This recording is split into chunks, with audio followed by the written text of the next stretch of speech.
Hello everybody. So right now I'm just heating up a little bit of Baby Bok Choy for me to begin my dinner this evening. And again, like the spinach that I showed you before in another video, I'm simply heating it up on low heat. I'm at about number 2 here.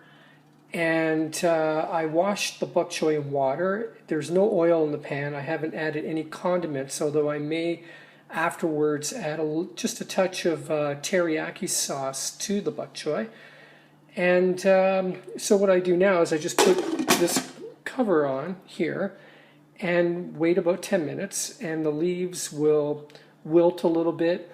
The stems will heat up nicely, and it'll be a lot easier to chew and digest, which I find this method of preparing these particular kinds of vegetables, like bok choy, like spinach, like kale, like Swiss chard, like collard, is ideal. Eating it raw, although you can do that, is very difficult to break down just by chewing alone. So I will let this heat up for about 10 minutes, and then I'll show you what it looks like once it's ready. So it's about 10 minutes later now, and as you can see, there's a lot of steam on the surface of the lid here. And this is what the bok choy looks like.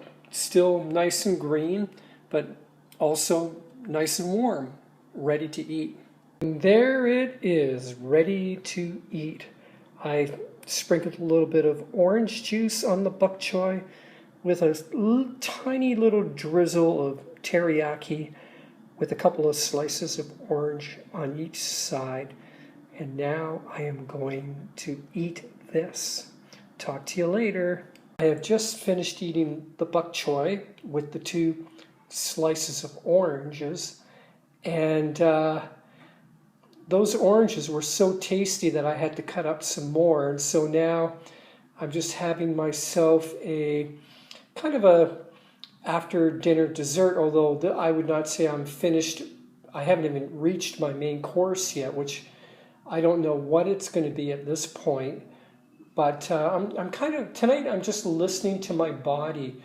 And the oranges, you know, I was drawn to putting the oranges in the bok choy, and definitely that gave me a stronger craving for oranges, and I'm just listening to that craving. So now I'm eating a plate of oranges.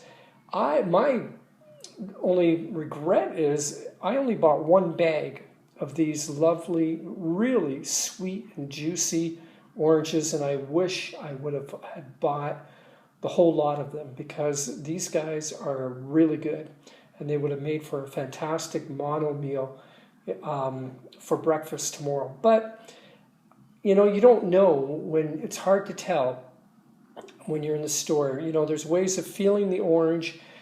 The important thing is they should have weight, and when you squeeze them, there should be a little bit of give, and usually that is an indication of a good orange. But even then, there's no guarantee. So I kind of played it safe this time and only bought a bag. I guess I could go back, but then I have to drive out there. But yeah, these guys are amazing. Take care.